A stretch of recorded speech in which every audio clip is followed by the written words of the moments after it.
Bonjour à toutes et à tous, bienvenue dans le podcast La Source, salut Birosti. On va parler de Francis Ngannou. Francis Ngannou qui a sorti une performance impressionnante contre Monsieur Tyson Fury. Et là on va justement se poser la question de la suite pour Francis, parce que désormais le monde est à ses pieds, il a le choix du roi, poursuivre en boxe ou alors aller en MMA, ce qui semble être le plus probable. On va vous dire ce qui semble évidemment se dessiner pour lui, pour Francis dans un avenir proche, nous donner aussi notre avis évidemment sur ce que nous on aimerait bien voir pour lui, et puis voir contre qui Francis pourrait se mesurer. Mais voici, c'est parti, générique. Soit.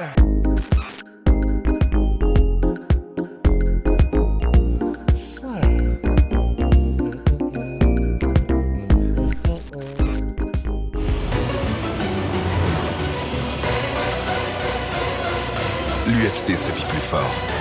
Selon toute vraisemblance, malheureusement un retour à la réalité, retour au PFL pour Francis, puisqu'on devrait avoir un combat de Francis en MMA au mois de février-mars. Je suis un peu dégoûté.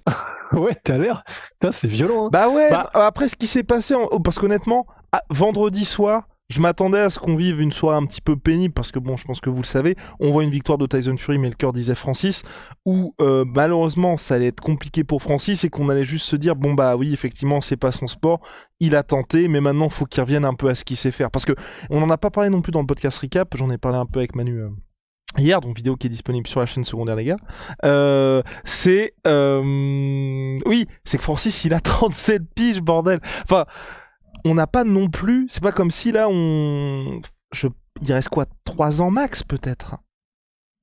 Ouais, peut-être effectivement, ça dépend, parce que c'est en fait maintenant, comme c'est Francis, on peut partir du principe que les lois de la physique ne s'appliquent pas en fait.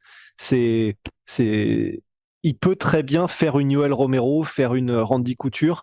Maintenant, il faut qu'on parte du principe que plus rien ne doit nous étonner avec Francis. Donc on pourrait très bien un Francis à 42 ans qui re-challenge pour on sait pas trop quoi en boxe anglaise.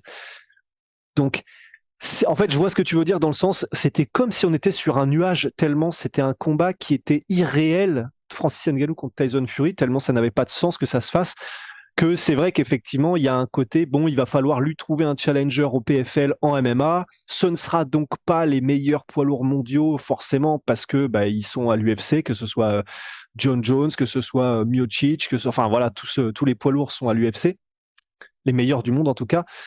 Donc, il faudrait qu'il trouve effectivement quelqu'un qui soit suffisamment connu pour que ça fasse parler, mais quand même qui ait un niveau pour que ce soit un peu compétitif, ou qu'en tout cas, il y ait une petite excitation.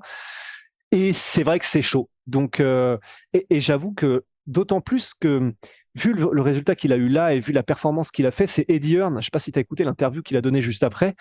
En fait, Eddie Hearn, lui, il était en mode, c'est le manager de Joshua, donc bien sûr, et il veut c'est mettre pour bien ça Joshua. Et c'était terrible, parce que c'est la première fois qu'Eddie Hearn, il avait ce côté-là qui, moi, je déteste la plupart du temps, quand il y a des gars qui ont des responsabilités autres, ou jusqu'à ce qu'il parle de Joshua Fury, j'étais en mode, enfin, tu vois, quelqu'un qui, dans tout ce micmac de la boxe, a une parole juste, jusqu'à ce qu'ils disent, non mais, le combat que tout le monde veut voir, c'est Joshua contre Fury. J'étais, putain, Eddie, Ouais. Eddie, pourquoi? Donc vas-y, Bigosti. Exactement, j'ai eu le même ressenti en fait. Et c'était. Mais qu'a-t-il dit? Pardon. Alors, en gros, en substance, ce qu'il disait, c'est mort pour Usyk contre Fury. Donc maintenant, soit c'est Fury contre Joshua, le combat que tout le monde veut voir, soit une revanche entre Fury et Ngannou. Sinon, Joshua et Ngannou, en gros, il proposait que du coup, maintenant, là, Francis, c'est intégré dans le quatuor des combats que tout le monde veut voir en boxe anglaise. C'est une dinguerie. Et donc, effectivement, maintenant, c'est à choisir, vu ce qu'on vient de dire par rapport à ce pourquoi ça nous ferait un peu mal au cœur de le revoir Francis en MMA dans ces conditions-là. Même si on a vu Francis qui commençait à triquiter un peu en reparlant d'un combat contre John Jones ou Miocic. Donc voilà, il perd pas ça de vue non plus. Ça, il a très bien joué. Mais là, tout de suite, au moment M, c'est vrai que moi, je serais plus chaud de le voir finalement contre un Wilder ou contre un Joshua. Et c'est pour lui, pour qu'il se fasse du bif, parce que du coup, il y a une vraie intrigue. Et puis parce que, autant maintenant, là, tout de suite, tant qu'il est... parce qu'évidemment, même s'il fait une Romero, une Randy Couture, il vieillit quand même. Là, vu qu'il est au top de tout, des discussions, de sa forme, etc., là, il était quand même à 37 ans. Dites-moi si vous connaissez une personne dans ce monde à 37 ans qui fait 125 kilos de muscles pas sec, mais dessiné en mode Space Marine, ça n'existe pas, à part chez Francis. Donc, c'est le moment, en fait, de faire les combats. Je suis d'accord contre Joshua ou Wilder. C'est fou, quand même. T'imagines ce qu'on est en train de dire, là? T'y es fou, t'y es fou. Et, C'est fou. et je voulais ajouter, ouais, par rapport à ça, mon cher Russ, c'est même Francis, tu vois, lui de son côté, ne parle pas du PFL. Là, ça fait un petit moment que je call out John Jones et on pourrait même se mettre d'accord avec le combat contre Stipe Miocic. Donc, même lui, je pense que dans l'immédiat, malheureusement, le PFL, ça va être quelque chose qui va être obligatoire parce que contractuellement, à un moment donné, il faut qu'il respecte son contrat parce que le PFL ont aussi laissé Francis faire son combat en boxe anglaise. Mais le gros problème qu'il y a aujourd'hui au PFL, c'est que t'as Ante Delija qui est dans le top 50 mondial et c'est tout chez les poids lourds. Et pour un gars comme Francis, après ce qu'il a fait là aujourd'hui, je pense que malheureusement, hein, le Ante Delija Francis Ngannou, c'est un peu compliqué. Le seul truc qui est possible, tu vois, c'est genre, j'y pensais hier, quand j'étais en train de conduire, tu vois, je me disais, le seul moyen de faire en sorte que... Non, mais j'explique un peu mon raisonnement. Parce non, que mais intéressant, tu bouffais quoi à ce moment-là? Rien du tout. Sinon, les gens vont se dire, mais à quel moment Guillaume pense à Ante Delija contre Francis Ngannou? Mais j'y pensais, je me disais, le seul moyen pour que ce combat soit viable et que ça crée l'événement pour le PFL, c'est s'ils font ça à la U Arena à Paris, où t'as Francis contre Ante Delija en main event pour la ceinture du PFL. Comme main event, tu mets Doumbé contre peu importe qui, mais tu mets Doumbé. C'est le seul moyen, à mon sens, pour que le PFL s'y retrouve financièrement et crée l'événement aussi. Parce que tu mets quand même la ceinture du PFL en jeu, c'est à Paris, et là ça intéresse un peu non. Mais sinon, aujourd'hui, c'est très compliqué parce que même Derrick Lewis, qui était agent libre et où on se posait la question, ça pourrait être intéressant, il a re-signé avec l'UFC. Et d'ailleurs, ça aussi, je trouve ça très bizarre pour Derrick Lewis, c'est le mec re-signe et se retrouve dans un espèce de traquenard puisqu'il affronte ce week-end Almeida. Ok, on a déjà eu des surprises, mais selon toute vraisemblance, hein, il va se faire soumettre vite fait, bien fait. Enfin, cadeau de genre en mode super, de continuer à faire du business ensemble, on a connu mieux. Bah ouais, mais sinon en fait au pire, et du coup la raison pour laquelle tu parles de la U Arena en France et d'un show avec Doumbé, ce serait parce que du coup tu rentabilises le truc juste en termes de gate et de billetterie? Alors, et que en fait tu fais plus fort, parce que pour moi je pense que si Francis il va à Paris, le Bercy c'est presque trop petit, tu vois, c'est 18 000 places, c'est presque trop petit. Là tu fais un truc 40 000, l'UFC ne l'a jamais fait. Tu dis on va encore taper plus fort que Doumbé contre Zebo. Enfin, tu coches un petit peu toutes les cases pour dire on écrit l'histoire du MMA en France. Donc pour le PFL par rapport à leur course à distance face à l'UFC, c'est bien. Pour Francis, pour avoir un combat à la maison, entre guillemets, c'est bien aussi. Et avec ce que le PFL a aujourd'hui, hein, dans le sens où ils n'ont pas signé d'autres gars, c'est très bien aussi. Donc pour moi, on va dire, si aujourd'hui le PFL était amené à faire combattre Francis avec ce qu'ils ont là, c'est parfait. Mais s'ils veulent signer des gars, ce qui est un peu compliqué, c'est qu'aujourd'hui, je vois personne de dispo, en fait. Et même si Enfin, février-mars, c'est demain déjà. Donc tant qu'à faire, autant ramener quelqu'un qui soit du monde du kickboxing ou du monde de la boxe ou n'importe quoi, mais qui du coup il y aura quelque chose de spécial comme, enfin une inconnue quoi. Genre c'est quelqu'un qui même s'il vient pas du MMA, comme on sait que Francis veut rester debout, ou en tout cas que même s'il a déjà utilisé sa lutte contre Cyril, donc enfin ça fait des inconnus quoi qu'il arrive, tu vois. Donc moi je serais chaud qu'il fasse plutôt ça plutôt qu'Ante Delija, tu vois. Mais donc, il ramène qui? Bah, Rico Verhoeven, même un Derek Chisora, tu sais, avec des gants de MMA, avec les deux qui se disent on reste debout. T'es pas chaud pour ça? Pas du tout. Attends, si demain on t'annonce Derek Chisora versus Francis Ngannou avec des gants de MMA dans un octogone de PFL, tu dis je suis pas chaud. Bah non. Parce que le problème, c'est qu'il y a eu le combat Francis contre Tyson Fury qui s'est très bien passé contre Francis. Donc déjà, tu te dis, aujourd'hui, Francis contre Tyson Fury en boxe, il y a match. Donc en MMA, il se fait déchirer. Donc Chisora en MMA contre Francis. Ben mais justement. Oh, il a il me regarde, il a envie de me buter. Non, mais tu me regardes comme parce ça. Que j'étais. mais non, mais parce que j'étais tellement sûr de mon coup, mec, que j'allais te mettre des étoiles dans les yeux que je suis déçu. Bah comme en boxe, maintenant entre Ante Delija et Derek Chisora, tu prends Ante Delija tous les jours. Bah parce que pour moi, pour moi, les gars en commentaire, c'est le moment de donner votre avis. Parce que pour moi, il y a plus de suspense avec Ante. Quand même, faut respecter Ante Delija. Il y a plus de suspense pour un Francis Ante Delija en MMA que Francis Derek Chisora en MMA. Je sais même pas en vrai. Hein. Oh. Non mais oui, parce que si Francis veut mettre Derek Chisora, c'est bon, c'est plié en 1 minute. Mais déjà, ça nous permettrait de voir du ground and pound de Francis. déjà. Le mec veut juste voir un gars qui soit sacrifié de toute façon. Mais non, Déjà, mais c'est pas on ça, aura un mort dans la cage pour la première. Ça fait longtemps, hein?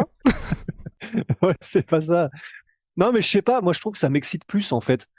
Et puis, on sait très bien comment ça va se passer. On va avoir Derek Chisora qui va dire à Francis, bah, on reste debout. Moi, j'ai envie de voir ce que ça donne avec des gants de MMA. Francis, il va faire, ok, t'inquiète, mais même si je te mets pas au sol, je vais te faire goûter à ce que c'est qu'un high kick dans la gueule. Enfin, tu sais, ça peut aller vite, hein. Je ne sais pas. Mais en fait, non. Ce qui est compliqué aujourd'hui, honnêtement, je t'aurais dit oui avant le combat contre Tyson Fury. Mais aujourd'hui, comme pour moi, Francis, que ce soit contre Cyril, que ce soit. Enfin, je veux dire, depuis 2021, et même. Oui, si, depuis 2021, Miocic, Cyril et là, Tyson Fury, il ne goûte qu'à l'excellence sportive dans les deux disciplines. Et à chaque fois, il gagne, ou en tout cas, il fait jeu égal avec les meilleurs au monde. Donc ce serait dommage à ce moment-là, alors qu'il reste, pour moi, à mon sens en tout cas, plus beaucoup de temps des années de prime de Francis, de basculer dans un truc où on est direct dans le show. Tu vois, je me dis ça, limite, tu peux faire ça quand il aura fait tout ce qu'il y avait à faire. Là, dans l'immédiat, j'ai envie de voir. Et en vrai, Rico Verhoeven, pour moi, ce serait possible. Donc Rico Verhoeven, qui est l'actuel champion poids lourd du Glory, le problème, c'est que je pense qu'aux États-Unis, les gens s'en foutent un peu de Rico Verhoeven. Mais sinon, tu vois, tant qu'à faire, s'il y avait l'oseille pour Francis aujourd'hui, tu fais en kickboxing Francis contre Rico Verhoeven. S'il y avait l'argent. Mais vu ce qui vient de se faire en boxe et vu ce que le PFL lui propose et les sommes qui sont sorties, à savoir le gars qui va challenger Francis se fera au minimum 2 millions de dollars, je pense qu'aujourd'hui le kickboxing ne peut pas suivre. Mais tu vois, limite que ce soit un truc où Francis peut devenir le roi de toutes les disciplines, tu vois. Ouais, bah du coup, pas bête alors. Mais du coup, pourquoi ils feraient pas ça, tu sais? De toute façon, le PFL, ils font ce qu'ils veulent. Ouais, Donc, mais je pense qu'ils. en mode One FC. Mais ils paieront pas. Mais parce qu'à un moment donné, il faut aussi avoir. Comment? Tu sais, ils payent, mais je pense qu'ils payent à chaque fois pour des choses qui soient quand même raisonnables. Même pas raisonnable dans l'irraisonnable, mais dans le sens, tu vois, Cédric Doumbé, au PFL, il se fait, je crois que c'était les rumeurs, c'était plus de 100 000 dollars, mais il est main event, on a vu tous les chiffres qu'il a fait. Effectivement, on peut dire que ça vaut ces 100 000 dollars par rapport au marché, par rapport à ce que Cédric Doumbé rapporte. Je les vois mal, tu vois, se dire, on va payer Rico Verhoeven juste pour faire plaisir à Francis. Ouais. C'est un peu ça. Et moi, j'étais en mode, s'il revient au PFL et en MMA, soit c'est Delija qui est le choix le plus logique, mais aujourd'hui, il y a tellement 15 000 mondes d'écart. Comment tu veux vendre ça? Comment tu veux proposer le truc? C'est très compliqué. Ou alors, tu trouves le moyen de ramener quelqu'un d'autre, tu vois. Et qui est quand même un point d'interrogation. Parce que Chisora, aujourd'hui, je pense que, comme tu as dit, voilà, c'est génial. On va voir du Grand Pound de Francis. Donc, et en vrai, Derek, on en parle souvent. Big Rusty l'adore. Moi aussi, j'aime beaucoup. Mais pour moi, il fait trop de guerre. Il fait trop de guerre. Il a 40 piges. Ouais. Laissons-le tranquille, Derek Chisora. Laissons-le tranquille. Laissons-le tranquille. Qui veut. Ouais, ou non. Ou si tu dois faire un peu le show, tu fais il y avait eu en plus une conférence de presse qui n'est jamais sortie entre Dillian White et Francis Ngannou en kickboxing, pourquoi pas? Ouais, en plus il vient du kickboxing. Exactement. Donc Dillian White. Attends, t'es plus chaud pour en kickboxing. Ouais, en kickboxing. En fait, je veux juste qu'il y ait un peu de suspense parce qu'il est trop fort, ou sinon c'est faire. Et là, tu vois, par contre, je trouve que c'est un petit peu pas malhonnête, mais oui, non, faut que je me calme un peu. Tu vois, c'est Luke Thomas, qui est un journaliste américain, journaliste assez influent, qui expliquait en gros que c'est juste que l'UFC n'est pas intéressé pour faire John Jones contre Francis Ngannou, qu'il n'y a pas ce combat.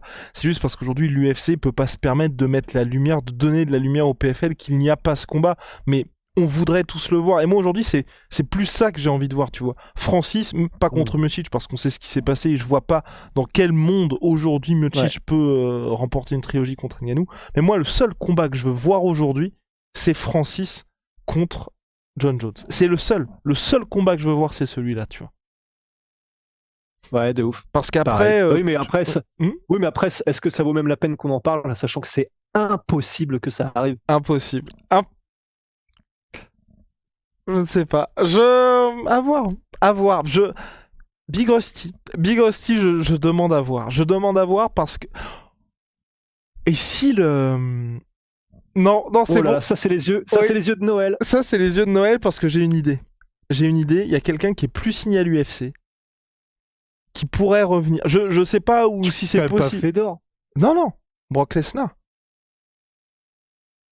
Est-ce que tu penses pas qu'il pourrait faire ça, le PFL? Francis Brock Lesnar en super heavyweight. Ils ont quoi déjà comme système antidopage, le PFL? Ah bah justement. Justement, on fait ça dans une réserve indienne. Non, il y a pas de... Enfin, il y a des gars qui sont contrôlés positifs, mais j'ai pas l'impression qu'il y ait de deal en particulier. J'ai plus l'impression que c'est à chaque fois, tu vois, ils sont contrôlés positifs par les commissions athlétiques. Enfin, c'est pas comme l'UFC qui était avant avec l'USADA et maintenant qui a changé d'organisme, de référence. Donc, tu vois, quelque chose comme ça. Après, bon, Brock Lesnar, là, c'est gros point d'interrogation parce qu'il a été à l'UFC 100, à l'UFC 200. Ça fait longtemps qu'il n'a pas été vu du côté de la WWE. Donc peut-être que l'UFC prépare aussi son retour à l'UFC 300. Bon, je pense qu'il le laisserait pas partir comme ça. Non, mais il a quel âge, Brock Lesnar? Brock Lesnar, il a quoi? Je pense 45 ans, non, aujourd'hui? Non, je pense à 45 ou 46 à mon avis. Ouais, c'est fort possible. Hein. Donc, Brock Lesnar, Bork Laser, il a 46. Ouais, 46, ouais. Mais les gars, en fait, ce qui est compliqué aujourd'hui pour Francis, c'est au regard de ce qui se passe aujourd'hui et au niveau auquel il est, c'est très compliqué d'avoir quelqu'un pour lui à l'instant T. Quand vous dites que même à l'UFC, qui est quand même l'organisation numéro 1 MMA, ils se disent John Jones s'est blessé, on se garde Stipe Miocic de côté parce que John Jones est tellement haut, tellement connu qu'il peut pas affronter des petits jeunes. Regardez où en est Francis et regardez le roster du PFL.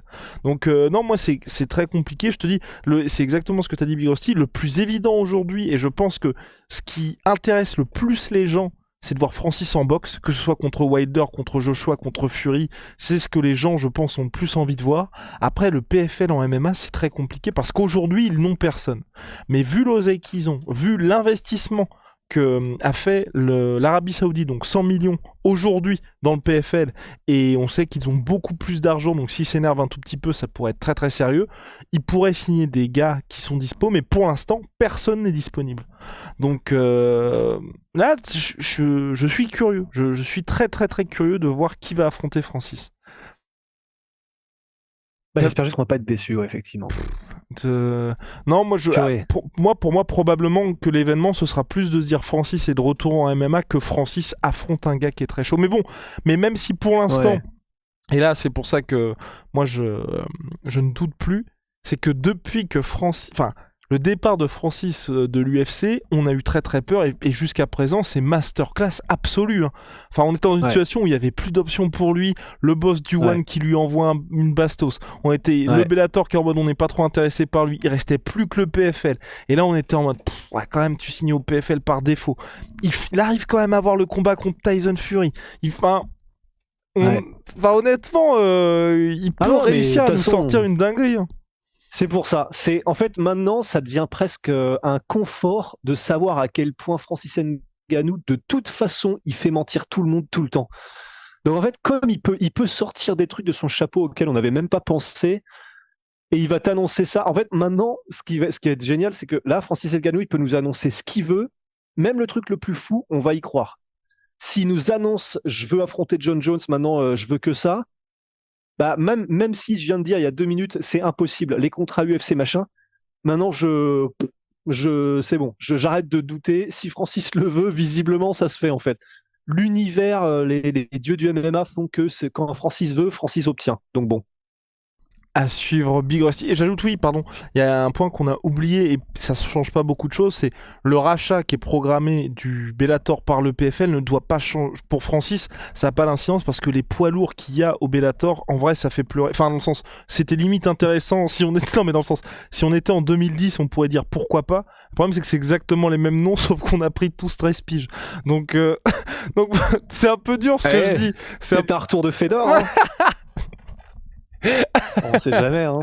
sur un malentendu.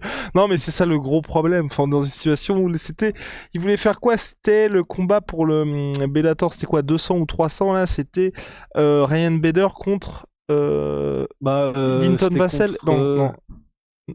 Ouais, j'écorche son nom. Je crois que Linton Vassell, je crois qu'il s'était proposé en remplacement. Ok.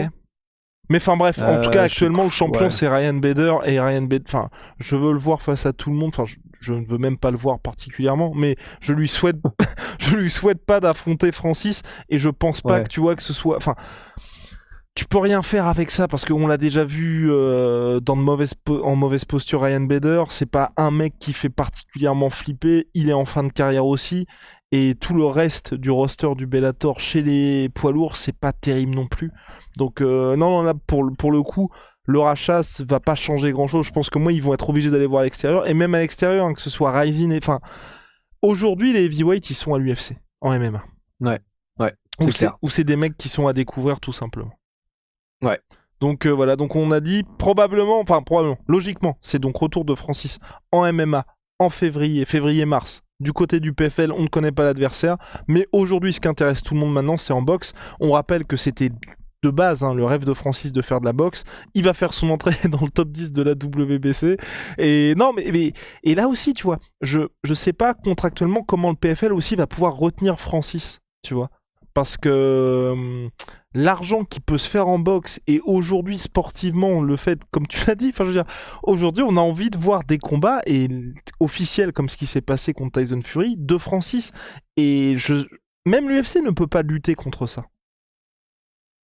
Même le PFL, tu veux dire? Non, et même l'UFC, dans le sens, imaginons que tu vois si Francis avait était toujours à l'UFC en termes d'attrait, entre pouvoir, parce que tu vois, Conor, quand il avait fait son combat contre Mayweather, on savait que c'était une fois, ça s'était mal passé pour lui, donc forcément c'est compliqué d'enchaîner. Là, Francis, s'il enchaîne, il fait Joshua, Wilder, il reprend Fury et il se fait Usyk, ça fait 4 combats en plus en boxe, les sommes qu'il va se faire là-dedans. Pardon, qu'est-ce qui s'est passé? Bah non, mais t'imagines ce que tu viens de dire? Oui, c'est complètement fou, mais les sommes qu'il va se faire lors de ces 4 combats, je pense que même s'il était resté à l'UFC peut pas lutter financièrement avec ça. Bah ouais, mais après, je suis pas suffisamment versé là-dedans, mais un contrat étant un contrat, peu importe le nombre d'argent. Enfin, ou alors, ce qu'il faudrait, c'est un peu comme au foot, un certain montant qui est le montant que si tu veux briser la clause et avoir ses services, bah, il faut payer tel montant. C'est ça. Et peut-être que le PFL a ça pour Francis, mais... Ah oui, non, sinon il doit respecter le contrat, mais je veux dire, dans le sens, comme on sait que le contrat du PFL est assez court en termes de durée, tu vois, si à un moment donné, tu vois, t'auras pas ce côté, bon bah, en MMA, je vais affronter des mecs de ce type-là, ou alors, enfin, de toute façon, moi, mon rêve avec Francis, c'est, il fait ses trucs en boxe, il fait ses trucs avec le PFL, et tout se passe très bien pour lui, et il revient à l'UFC pour mettre tout le monde d'accord parce que ouais, le contrat du PFL, j'ai plus les dates exactes, mais je crois que c'était 2 ou 3 ans, enfin c'était un contrat assez court, donc si tout se passe bien pour Francis et qu'il prend, enfin que le run est top, il peut très bien revenir à l'UFC et finir en beauté d'ici 2-3 ans et affronter le nouveau champion poids lourd, tu vois. Et là, mais déjà aujourd'hui, je sais pas où est-ce qu'on le place dans la liste des GOAT heavyweight, mais... Bah, et à voir là putain, on est en train de recommencer un autre podcast, mais à voir à quel point ça pèse, mais ça peut pas ne pas peser d'aller dans un autre sport et de battre ou faire jeu égal avec le champion de cet autre sport, tu vois. Et de le mettre knockdown. Enfin, parce que à moins que Fury là ce soit terrible, mais je pense que ça va très bien se passer pour lui contre Usyk, mais ce qui s'est passé là, ça va très bien vieillir pour Francis. Et tout le... mais quoi qu'il arrive, mais oui. Même s'il commence à perdre Fury, bah, qu'est-ce qu'on retiendra? C'est Francis Ngannou qui a fait tomber Fury et qui a provoqué le déclin. Un peu comme ce qu'avait fait Fury avec Klitschko. Donc, non, c'est... non, ça va peser très lourd. Moi, j'ai juste peur, voilà, c'est pour ça aussi que je veux un gros combat pour Francis, c'est qu'il y a quand même ce facteur risque, à chaque fois, encore plus chez les lourds, et pire des cas, il perd, qu'ils perdent contre un nom ou contre quelqu'un où on se dit c'est quand même stylé, parce que imaginons, voilà, pire scénario possible, il se fait face planter par Delija, ça ferait chier, voilà. Oh putain. Mec, ce serait horrible, t'imagines? Mais même une décision pétée qui gagnerait contre Delija, imagine il gagne à la décision, c'est nul en fait. Maintenant, s'il gagne à la décision, qu'il perd ou quoi que ce soit, faut que ce soit contre... Ouais, il n'y a pas le choix en fait. Donc non, Delija, non. Non, Delija. Bref, because ciao, mon sweet pea, mon sweet protein. C'est un t-shirt là, mais on le voit pas. Bref, moins 30% sur tout MyProtein avec le code la sueur. Holy moly. Ah voilà. Holy moly, vous le savez, c'est la révolution dans les boissons énergisantes. Ils font aussi du iced tea. C'est en poudre. C'est et des boissons d'hydratation. Exactement. Des électrolytes. Des électrolytes, oui, exactement. Et des minéraux. La sueur 5 pour votre première commande, moins 5€. Et la sueur 10 pour vos commandes récurrentes avec 10% au global. See ya.